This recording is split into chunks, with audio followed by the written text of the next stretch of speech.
Hi, my name is Tatiana Pringle, And my name's Alyssa Green. and we read a passage called The New Negro by Alan Locke.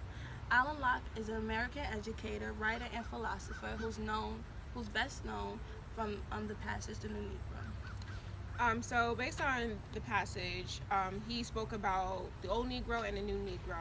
And from what I read, it said that the old Negro is thought as a myth, and according to the passage, it's a creature of moral debate and historical controversy. Basically, the old Negro is held down by slavery. It's basically like the mentality of being a slave, like being forced to not have freedom, just not being equal. Right, no rights, you don't have your own identity, you're owned, and even after, the slaves are free, they were still stuck in this less than mentality, and that is what's considered to be the old Negro.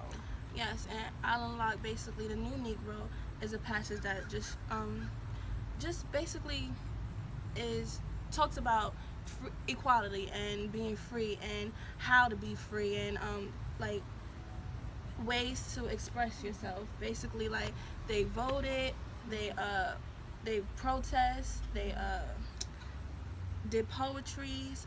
This was during the Renaissance. Right, and with the poetry and art and music, that was like an outlet for Black people to even form an identity, for them to speak their mind, and stand up for what they believe they deserve.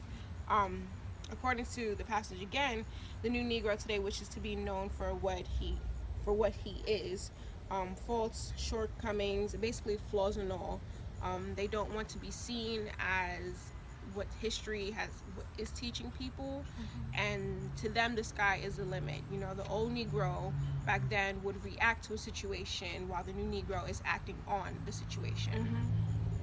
Basically, it states in the passage, I would rather lose his tongue than betray his people in their struggle for freedom and equality.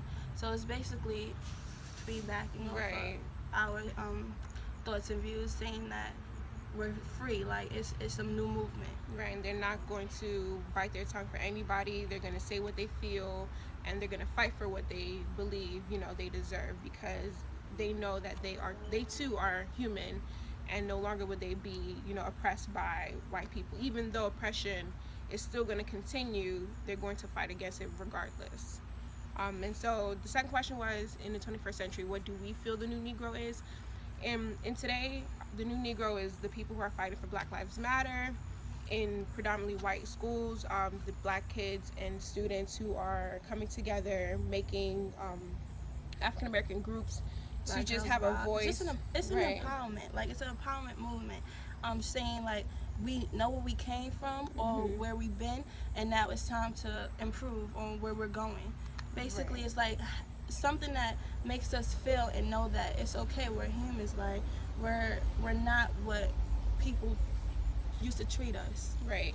When they hear the word slavery, or if they hear Black people, they don't want them to correlate them with the past. They want them to correlate them with who they are, what they're doing, and where they're going. Yeah. Basically, what I learned from this passage is just an empowerment movement. I learned that Black people are continually pressing on. and trying to improve. They're always going to find new ways to speak out. They're always going to find new ways to be noticed, regardless of what's going on in the world. Even today now, with the police brutality and African American sons, mothers are even stronger than they were the day before, as well as fathers and as well as people. We can't be afraid of what the nenext person is going to do, because at the end of the day, Black people know that we are human. So Yeah. and we're not going to accept anything less than that.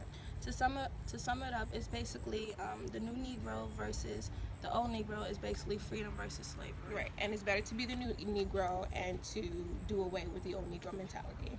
Thank you. Thank you.